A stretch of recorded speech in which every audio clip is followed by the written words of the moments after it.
এটা একটা ইন্টারেস্টিং আমার কাছে মনে হয় যে আপনি অ্যারেস্ট হয়ে যাচ্ছেন। এখন কেউ কেউ চায় হয়তো আপনি অ্যারেস্ট হন, আবার কেউ হয়তো আপনাকে অনেক বেশি উদ্বিগ্ন, যেহেতু আপনি সোজা সাপটা কথা বলেন। তো এটা একটা ইন্টারেস্টিং এখানে ব্যাপার, ফলে আমার মনে। জি।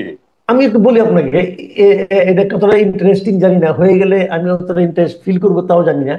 তো যে এখানে এখানে যেটা, মানে এখানে সাইকোলজিটা আপনাকে আমি বলি। সাইকোলজিটা হলো দু ধরনের সাইকোলজি। এটা যারা এটা লিখেন, এটা ফেসবুকে গুজবটা ছড়ানো হয়। প্রথমে একজন ছড়ান, আমার একটা ছবি দিয়ে লিখেন যে উনি, এবং এটা লেখার পর উনি জানেন যে অনেকে এটাকে বিশ্বাস করবে। কারণ যে বাংলাদেশে এখন যেটা হয়েছে, বাংলাদেশে এখন যত কিছু আমরা আমরা গণতন্ত্রের দিকে যাচ্ছি, আমাদের এখানে ডক্টর ইউনূসের মতো লোক আছেন, অনেকে অনেক কিছু বলেন।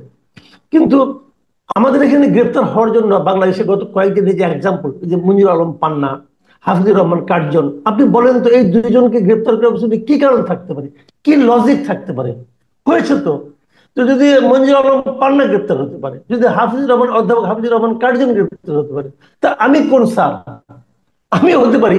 কাজে মানুষ কিন্তু মনে করে যে হতে পারে, তার মানে একটা রাইট। সম্ভাবনা কিন্তু আছে বলেই তারা কিন্তু করে। আচ্ছা, এই গেলে একটা দিক, এটা হলো বিশ্বাসযোগ্যতার কারণে।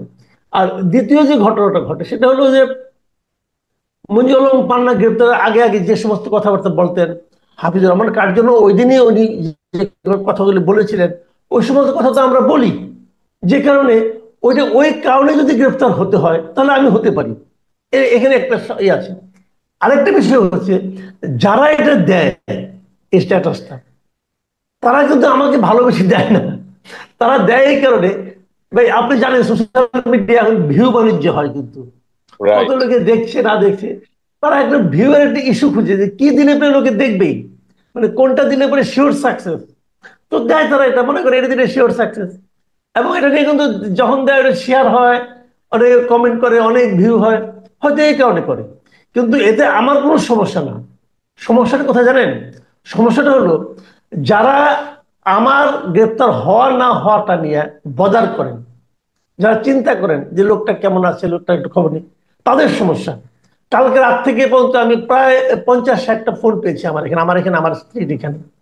আমাদের ঘুম নষ্ট হয়েছে সে ঠিক আছে, আমি শেষ দিকে যে আমি ফোন সাইলেন্ট করে রাখছি, আমি বুঝতে পারি নাই। কিন্তু যারা ফোন করেছেন তারা তো উদ্বেগে ছিলেন। তো এই লোকগুলিকে উদ্বিগ্ন রাখা, এটা কি কোনো সামাজিক একটা, মানে এই দায়িত্ববোধের পরিচয় কেউ দিতে পারে? এই লোকগুলি তো উদ্বিগ্ন ছিলেন। কেন আপনারা, আমার কথা হলো ভাই, বাণিজ্য করেন আপনারা, অসুবিধা নেই, কিন্তু আমাকে বাণিজ্যের পণ্য বানায়েন না।